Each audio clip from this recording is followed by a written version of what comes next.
José Eduardo dos Santos, que morreu hoje em Barcelona, Espanha, foi sempre um líder que primou pela discrição, mas o exercício do poder foi considerado por organizações internacionais como absolutista.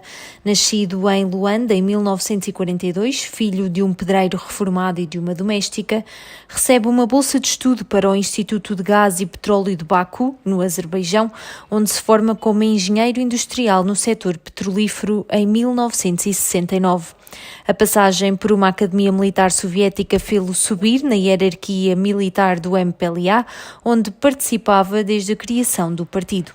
A 20 de setembro de 79, com a morte do primeiro presidente de Angola, Agostinho Neto, José Eduardo Santos, visto então como um tecnocrata com pouco brilho, a que se juntava uma expressão impassível e por vezes inescrutável, foi eleito secretário-geral do Movimento Popular de Libertação de Angola, assumindo, no dia seguinte, o cargo de presidente de Angola e comandante-chefe das Forças Armadas. José Eduardo dos Santos era um dos mais novos presidentes no continente africano e estava à frente de um país na bancarrota e mergulhado numa guerra civil com a UNITA de Jonas Savimbi. A sua liderança foi descrita. A partir de 2019, José Eduardo dos Santos, que recebeu o grande colar da Ordem do Infante Dom Henrique e o grande colar da Ordem Militar de Santiago de Espada de Portugal, passa a viver na cidade catalã de Barcelona para realizar com maior facilidade tratamentos no Centro Médico Tecnon, uma das melhores unidades hospitalares europeias na valência de Oncologia, que já tratava o ex-presidente angolano há cerca de 8 anos e onde hoje faleceu após vários dias em coma induzido, depois de ter sofrido uma queda e já depois de ter recuperado de uma infecção de Covid-19.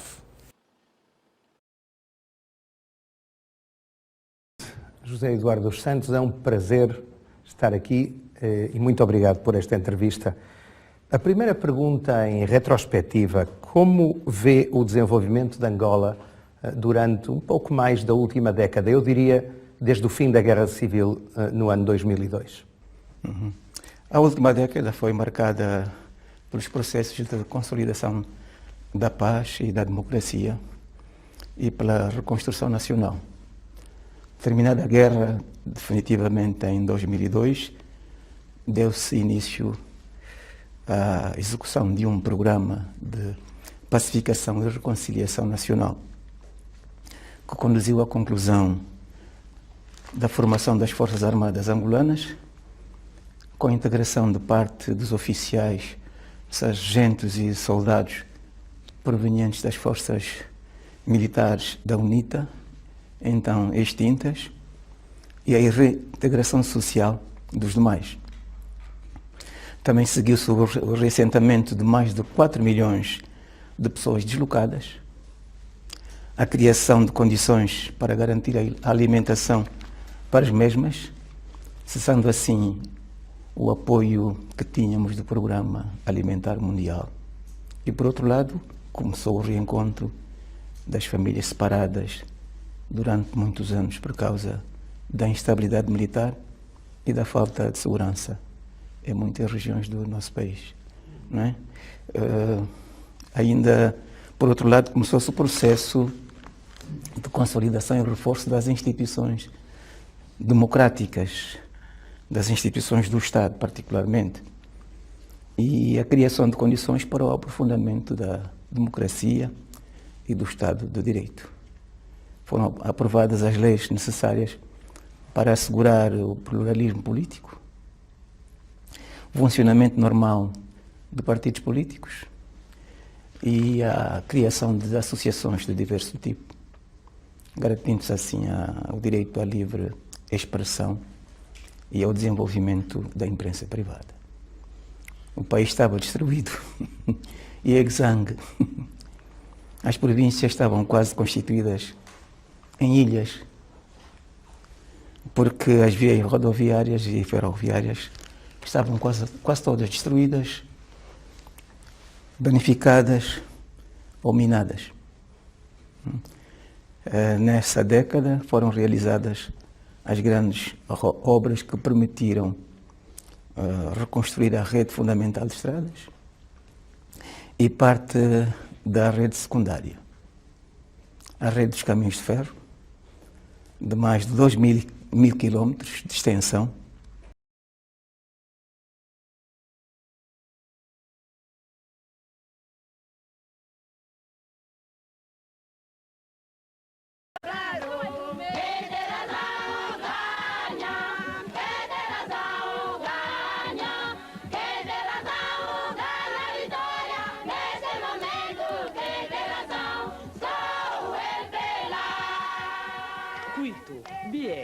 19 de setembro, a cidade movimentou-se para receber o presidente de Angola. Tudo valia a pena para mostrar a José Eduardo dos Santos que o povo do Planalto Central já decidiu o seu voto e que vai votar no melhor para Angola. Angola de todos os cantos, Angola de todas as emoções, Angola de todos os sonhos, Angola de todos os corações. O melhor presidente para Angola é José Eduardo dos Santos, porque ele fez o máximo no tempo de guerra, é capaz de fazer o melhor no tempo da paz. É o único que garante alguma coisa para o povo angolano. Em outubro, uma nova Angola. Só ele que deve fazer isso, José Eduardo dos Santos. Nós vamos votar sem medo. Eu vou marcar um X em frente à bandeira do MPLA e em frente à caricatura de José Eduardo dos Santos.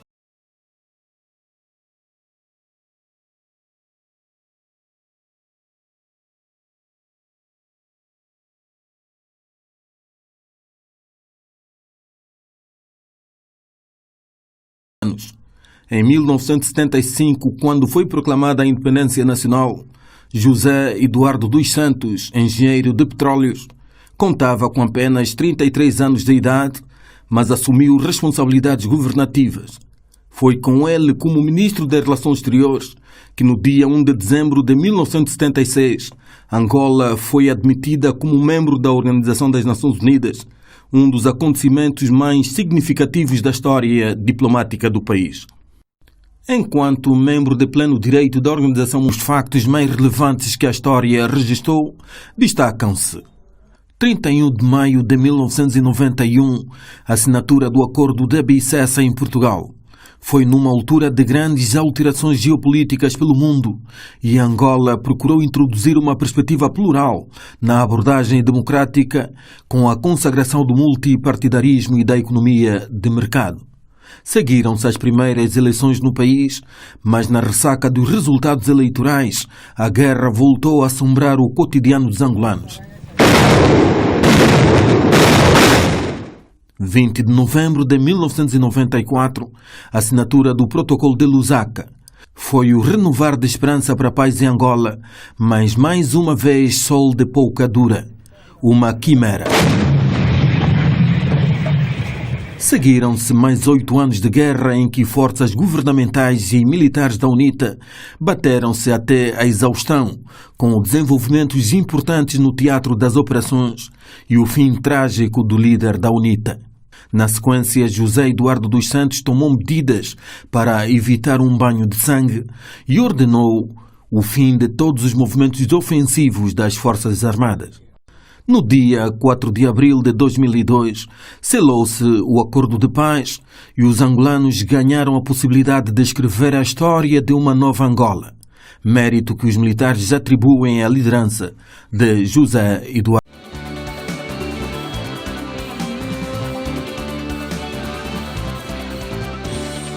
É um pai muito atento, reservado, mais atencioso.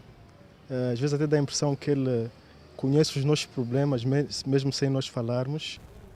Eu diria que ele é um indivíduo sui generis, é uma pessoa rara, é de poucas palavras, mas é muito atento e mesmo sem falar muito, nós soubemos que ele sente muito por aquilo que vê, aquilo que ouve. Então é uma pessoa muito sentimental e muito dedicado aos outros. Algo que me surpreende com relação à questão da cultura. Ele, como gosta de cultura, está sempre atento àquilo que se passa. E às vezes surpreende-me, quando há oportunidade, quando ele está à frente da televisão, por volta das 6h30 da tarde, está a ver programas virados para a juventude.